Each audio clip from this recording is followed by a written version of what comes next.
Okay, hello. My name is Alexander Allori. I'm a pediatric plastic and craniofacial surgeon here at the Duke Cleft and Craniofacial Center. And I'd like to give a presentation today about outcomes assessment in complex care scenarios, specifically in multidisciplinary team settings. Specific use case that I'll describe today is cleft lip and palate surgery, but this can be extended to basically any multidisciplinary team setting. I have no disclosures. This is an outline of the talk. We'll define the reasons that I embarked on this journey in outcomes assessment methodology development for cleft lip and palate, and then I'll present some methodologic frameworks that hopefully you'll be able to apply to your own clinical problems. And then we'll show the end result of the standard set of outcome measures that we are presently employing in our own cleft teams.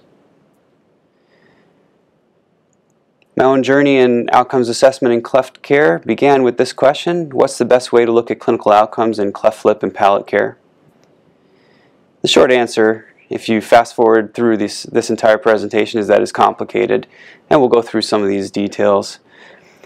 When I began, we knew what we wanted to look at, and the easiest way was really just to devise a cross-sectional survey that we would administer as a population-based approach. Many people are familiar with this. Devise a set of questions based on things that you're interested in, perhaps based on some validated patient-reported outcome measures if available, and send them out to patients of interest to see what type of data you're able to get. And we did that with 176 children with isolated cleft lip and or palate and 333 unaffected age-matched controls, and sent out a survey that was approximately 200 questions long that looked at all these different outcome domains, including things such as academic performance and behavior, social life, school life, and of course appearance, breathing, speech, hearing. These are the types of data that you would get back. Of course I won't go through everything, but basically population-based approach will give you these types of data: that the child's anxious or unhappy with things such as related to his speech, that the parent as well discerns that there's some kind of problem with speech despite previous care, that the child's anxious or unhappy related to different aspects of his or her appearance, that breathing is profoundly affected in cleft lip and palate patients. And this information is very useful and very informative, but it doesn't give you any indication of how these outcomes are related to the treatment protocols that those particular children experienced. And that's really what we need to get down to. When you look through the literature of other centers, other research groups that tried to look at outcomes assessment in cleft care, you can learn a lot. And we started there, of course. The Eurocleft and Americleft groups were really pioneers in this area, and they developed many different rating scales for looking at cleft outcomes. Here on the screen now is depicted dental arch relationships using the Gosselin yardstick. And here are some cephalometric analyses that they employed, and a nasolabial aesthetic rating scale called the Asher-McDade scale. Other groups had similar takes on trying to look at aesthetic outcomes, including things such as nostril width and Collier-Miller angle. Now, the Eurocleft group actually compared different centers using these methods, and they published a 5-part series of publications. The first, since they were really a pioneering group, the first publication just talked about their principles for doing the project and their study design, and the subsequent publications looked at craniofacial form, dental arch relationships, and nasolabial appearance. Now, if you read these studies, you basically see that they just compare total treatment protocols at each center and are able to plot them, as you can see in the lower right-hand corner of this slide. And they were able to report differences in the treatment protocols and the outcomes achieved by different treatment protocols at different centers. However, it wasn't really clinically significant. They weren't able to tell you what part of the treatment protocol was making the difference. If you look at the treatment protocols of the 6 centers that were included in the EuroCleft study, you can see some great variability in the protocols that were used. In fact, in a follow-up survey of 201 centers in 30 countries, the EuroCleft group reported 194 different protocols were in active use. With so much variation in care, how do you even start to look at outcomes? In the United Kingdom, their outcomes were noted by the EuroCleft group to be among the poorest, and this was really a call to action for them to make some kind of difference. Now, of course, it's a nationalized healthcare system in the UK, and therefore it was a pretty approachable change for them to determine that they needed to totally restructure care, cleft lip and palate care administered in their country, in their region. And they developed a system of regionalized care with very few select regionalized care centers for cleft lip and palate care. The AmeriCleft group here in the United States was launched to directly model the EuroCleft group, and they chose participation of 6 centers and compared treatment protocols at the 6 centers in the United States. Similar to the EuroCleft study, they were able to find differences in the measured outcomes between different centers, but were unable to correlate this to specific aspects of the treatment protocol. And neither were they able to say that specific aspects of the outcomes observed were clinically significant or not. They were just measurable. Recently, Thomas Sitzman from the University of Cincinnati reassessed the AmeriCleft data and found that the rate of labial revision varied 14-fold across 4 participating centers, even though the distribution of nasolabial aesthetic scores was similar at each institution. Therefore, the prime determinant of nasolabial revision was nothing related to the patient or severity or clinical condition, but rather just the treating center. In other words, it was the protocol itself that was determining the care that was being administered to children, rather than necessity for those procedures. So I do feel that standardized outcome measures and inter-center comparisons can provide the data needed for evidence-based practice. Let's take a moment first to consider why cleft outcomes research is so difficult. Now, there are many quotes about knowledge in general. To know is to know that you know nothing. That's the true meaning of knowledge. Of course, this famous one from Donald Rumsfeld about the different types of doubt, of uncertainty. And our group knew that we needed to start by determining what we knew and what needed to be known or discovered. So in 2012, we founded a group, and at the American Cleft Palate Association meeting, we basically delineated the different obstacles to outcomes assessment in cleft care.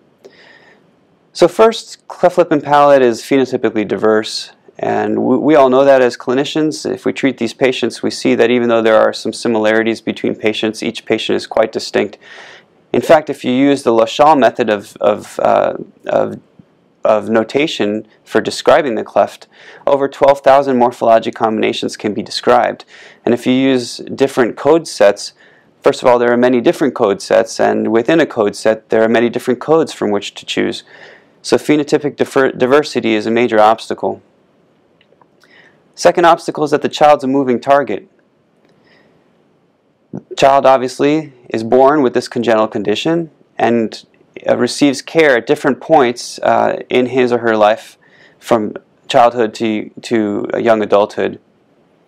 A third obstacle is that the protocols and techniques vary. A fourth obstacle is that different disciplines prioritize different outcomes domains. And a fifth obstacle is that the outcomes are dependent upon the perspective of the person measuring or reporting the outcome. And a final sixth obstacle is that no data standards presently exist. People may want to measure the same or similar things, but the way that they've gone about measuring these things, or the way they've gone about recording these measurements have differed, and therefore people have been unable to aggregate those data to develop large data sets from which to start looking at outcomes data. So yes, outcomes assessment, cleft lip and palate is very complicated, but nonetheless important. So in 2002, the World Health Organization issued a statement. It said that professionals entrusted with the provision of health care have an obligation to review the success of their practices, and where shortcomings are revealed, to take remedial action. And such efforts should constitute a continuous cycle divided into evaluating the process of care, the way in which care is delivered, and the outcomes of care, what is achieved. The American Cleft Palate Association, which is responsible for accrediting teams in the United States, also has a similar requirement for all teams, that the team uses a process to evaluate its own performance with regard to patient assessment, treatment, or satisfaction, and to make improvements as a result of those evaluations. Now, informally, when I surveyed 6 different well-known high-volume cleft centers in the United States, and I asked them how they satisfy this requirement, 6.1 of the team accreditation standards, they all admitted that they don't have a systematic, formal way of doing so.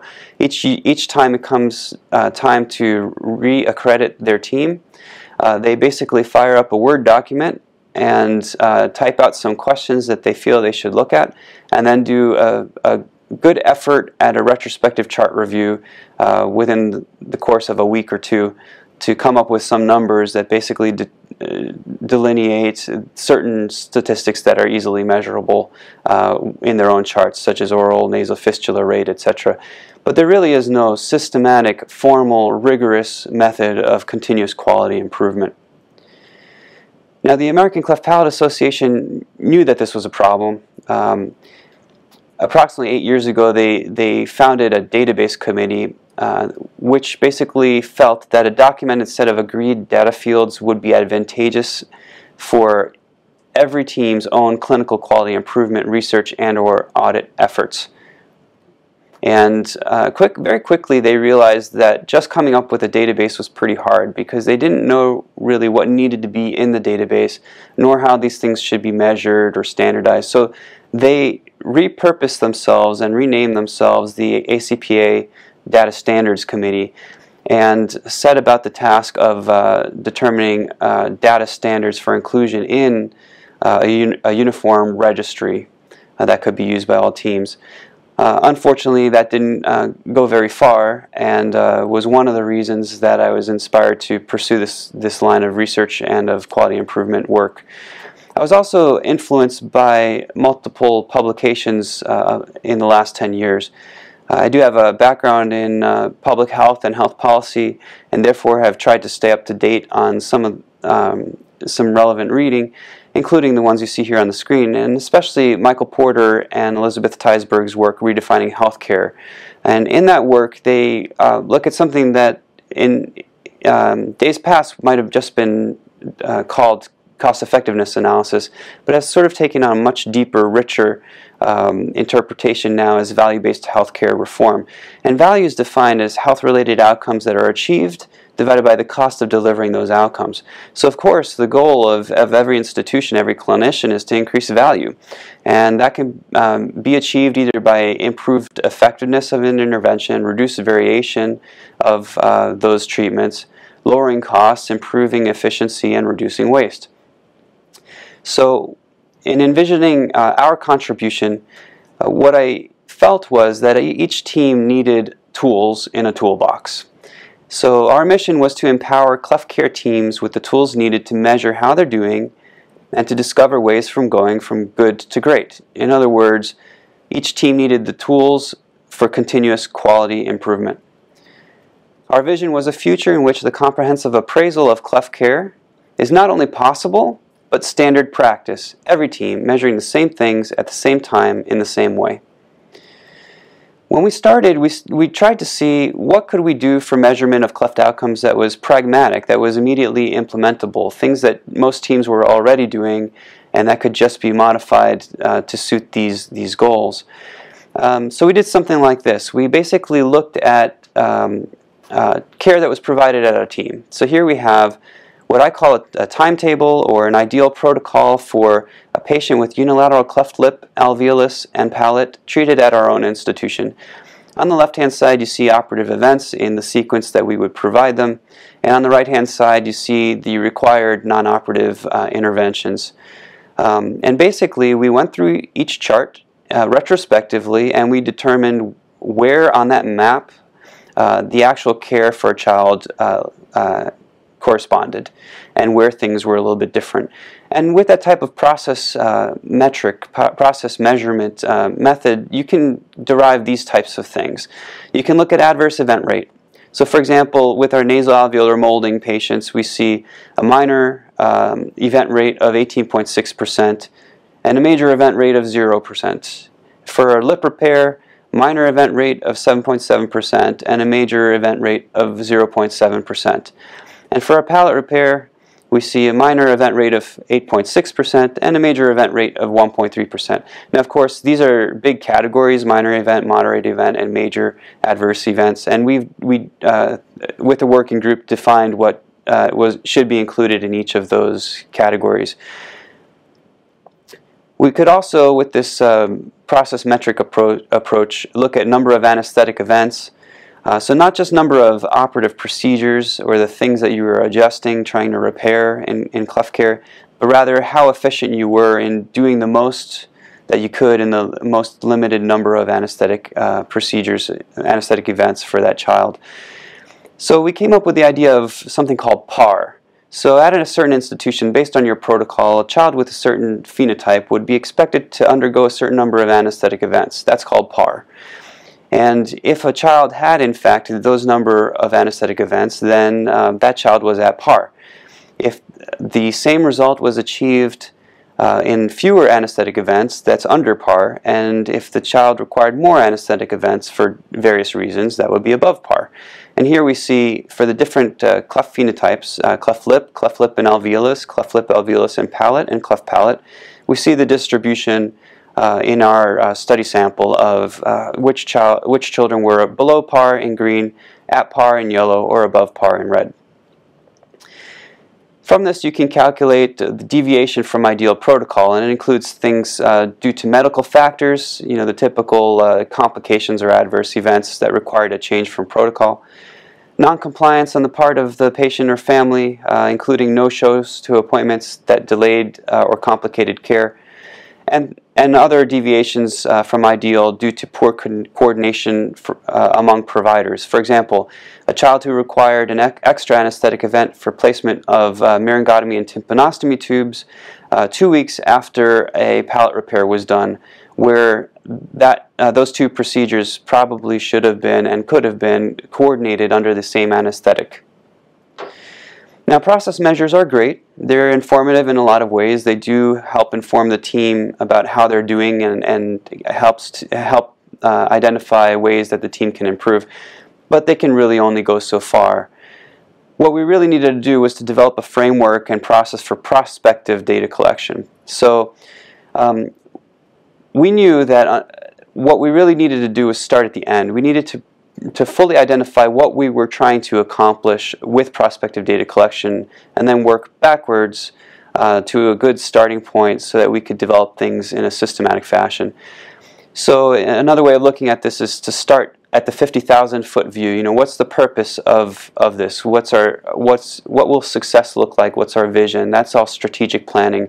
And translate that down through specific goals and objectives and areas of focus and responsibility to the specific projects and the specific tasks or actions that needed to be done at the project management level.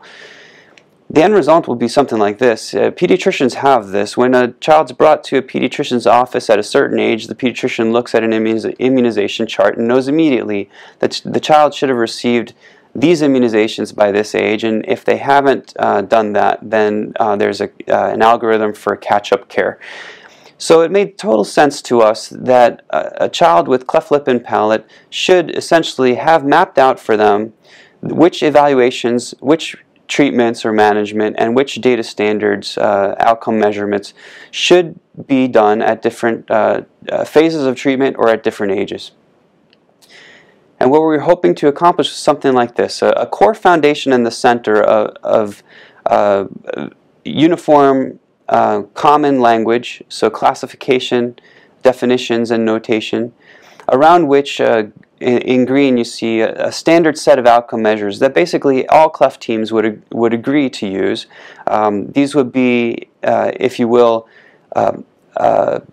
minimally required set, so something that's considered to be practical for all teams to collect, but clinically meaningful as well. And then around the periphery you may have some other more sophisticated advanced analytical methods that perhaps only the high-volume academic centers with more resources at their disposal might engage in. So specific goals and objectives included exactly that. First, we wanted to systematize our method of classification, documentation, and coding. Second, we wanted to develop that minimum set of outcome measures and design it with extensibility in mind. And third was to develop the full detailed specific outcome measures that would be included in that standard set. Now this is the framework that we developed. It's called EQUIP, EQUIP, for Effectiveness, Quality, Innovation, and Policy. And I'd like to take a moment, just a moment to go through this. It's a slight bit of a tangent, but if you understand the framework that we use, you may find that this is applicable to some of your other complex medical topics that you yourselves would like to review. So everything starts with the clinical problem, of course. You need to have a good understanding of that, and in your preparatory assessment you would of course review the literature and consult with experts and develop essentially a conceptual framework for how to even get started to approach the problem. Very early on, you know that you need to build an ontology. Now, don't be scared by this term. People hear the term ontology and are very unclear about what it means, but you know, it comes from Greek, which means that which is, and the study of that which is. But really what it boils down to is a structural framework with a shared vocabulary and some kind of hierarchy or taxonomy for those terms, for those outcomes that are being measured. So basically in this process, you would start with a period of evidence gathering. You would employ standardized group methods such as modified Delphi process or NIH consensus conference process. In other words, you need to get a group of people together and they need to discuss the topics in an organized fashion, and everything that's proposed needs to be cataloged and put into the right place and order. And ultimately, in an iterative fashion, you'll develop some kind of cognitive framework that organizes all the concepts that you've been discussing. Now, this cognitive framework for outcomes development will undergo within that group some kind of trial implementation, a test to see if it's complete, to see if it considers everything that needs to be considered, if it's overly aggressive or too complex, and it'll iterate around within the group until something more refined is developed. At that point, whatever their final draft is gets adapted. It gets adapted from a cognitive framework into something that's practical, with the idea of implementability, so something that a team can adopt, implement in their own institution, and something that is sustainable for that team. The working group will also come up with some investigation priorities, which are clear first starting points for any type of research or quality improvement project, and those can be considered the starting point in the implementation phase. So the implementation phase, depicted in the green box here, involves prospective data collection, and there's a research loop or an investigational loop, as well as a simultaneous overlapping monitoring loop that has more of a clinical and administrative significance. These will feed out into a policy loop or standardization loop when the results of research or results in quality improvement show that there's a marked benefit, an evidence-based benefit to a certain protocol or treatment, then that may be standardized through the use of institutional or societal policies. There's also an innovation loop depicted here. I won't talk much about that in the rest of this talk, but our EQUIP framework includes the ability of a team to generate ideas for new treatments, for new innovations, to take that out of the implementation phase and to do a typical research and development and health technology assessment process, and then to reintroduce that into clinical practice. And then, of course, all of this feeds back into the framework building phase. That's called a learning loop. So in a way, this is a representation of something called learning healthcare, or continuous quality improvement. The process simplified here is depicted on this slide, which is perhaps a lot easier to understand. So after evidence review, you get your working group together, develop a conceptual framework, get it vetted by external advisors and modified into a practical framework, and then take that standardized toolkit and have a trial implementation at your center and other centers. So here's our working group for cleft lip and palate. We had a core team, of course, and we had the different clinical disciplines involved in cleft lip and palate care. We also included parents of patients and adult patients in our working group, as well as external advisors such as from the CDC and different policy groups.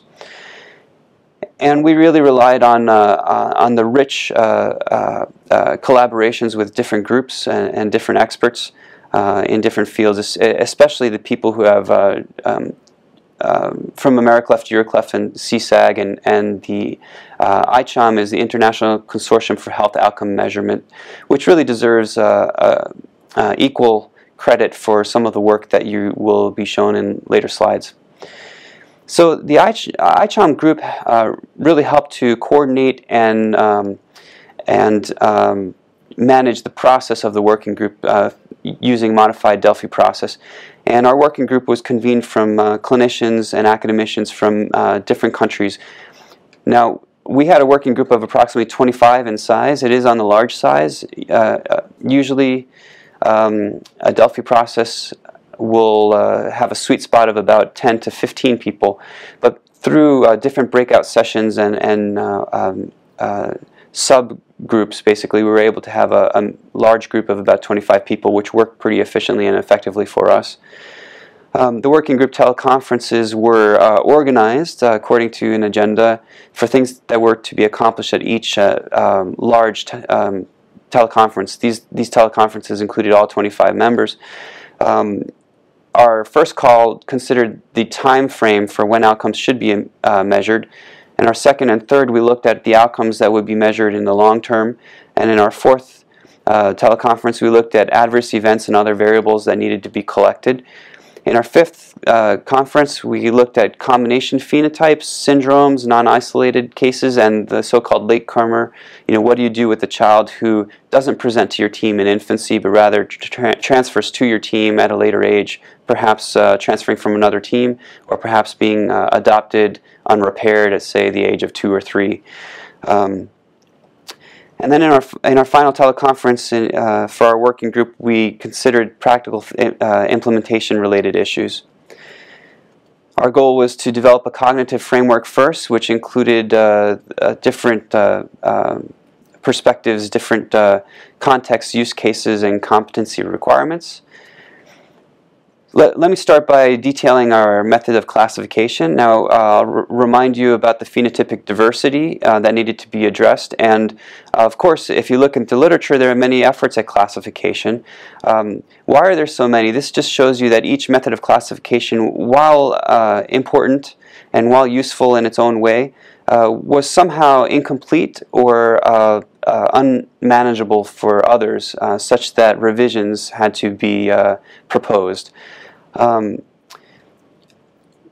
Many of these classification schemes, these Group A's, Type 1s, have totally been abandoned in favor of just informal shorthand. And if you look through any paper charts at different cleft teams, you'll see lots of these different shorthands.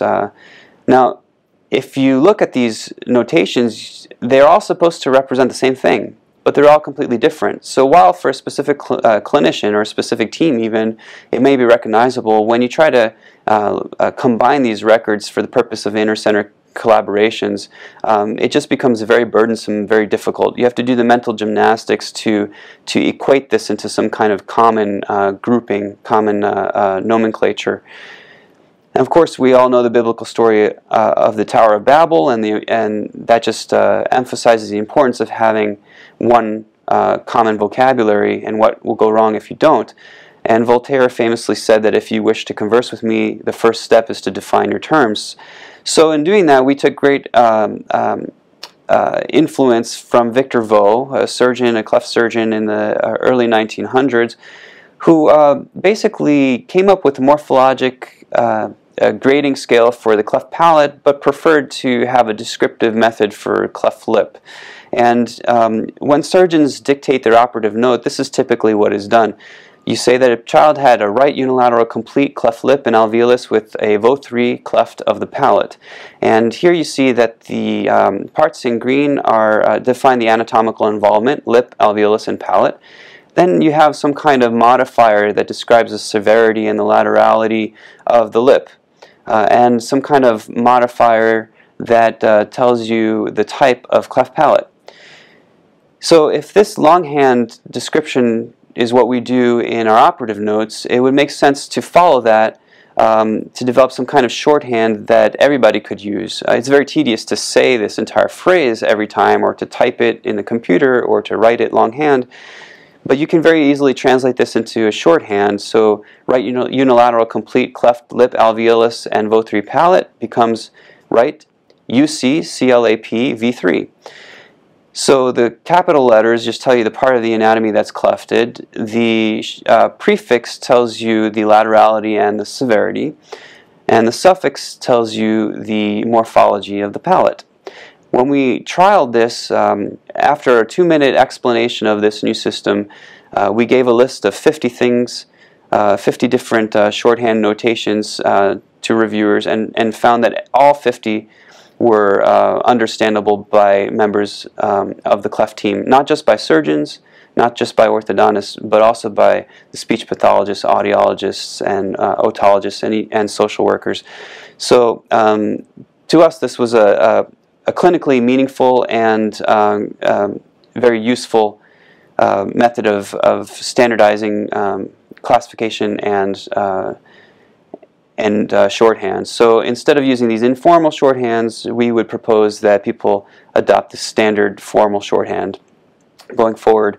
Of course, that describes a specific phenotype, but large groupings do make sense, and we've basically leaned upon the standard groups that were proposed by the Cleft Palate Craniofacial Journal, with some slight modifications in that we do feel that identification of the involvement of the alveolus has prognostic and therapeutic implications, and therefore should be clarified as much as possible.